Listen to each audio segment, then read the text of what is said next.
میں یہاں آئی ہوئی ہوں اپنی بیٹی کے پاس بیٹی کے پاس آئی ہوئی ہوں کیونکہ جناب یہاں پر ہمارے ایک نواسے ہیں، رایان ہیں، ان کو ہم دیکھتے ہیں، گھر کو ذرا مینیج کر رہے ہیں، لوگوں نے ابھی شفٹنگ کی ہے تو بس برسٹل ہے یہاں کا، بڑا خوبصورت ایک شہر ہے، البتہ بارش بہت ہوتی رہتی ہے، بارشیں بارشیں بارشیں، اپنے جو ہے نا وطن کی یاد بہت آتی ہے۔ گاجر کے حلوے ہیں آج کل بن رہے ہوں گے شادی بیاہ پہ، اور میرا جو کینو ہے وہ فل آف کینوز چھوڑ کے میں آئی تھی، لیکن اس وقت کچے تھے، اب یقیناً پک گئے ہوں گے۔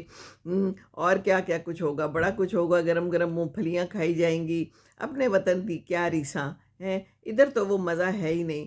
بہرحال جو لوگ رہتے ہیں وہ کمال کرتے ہیں، ان کو اچھا لگتا ہے، سارا کام خود کرنا پڑتا ہے اور بہت مینجمنٹ کرنی پڑتی ہے۔ مینجمنٹ تو خیر ہر جگہ پہ کرنی پڑتی ہے اور کرنی بھی چاہیے، مینجمنٹ کے بغیر تو زندگی اچھی نہیں ہوتی۔ بہرحال ٹف لائف ہے یہاں کی بہت، اس طرح سے کوئی ہیلپ نہیں ہے نا، ہمارے پاکستان میں تو بہت ہیلپ ہو جاتی ہے، آرام سے مل جاتی ہے، اور ہمیں عادت بھی ہے ہیلپ کی۔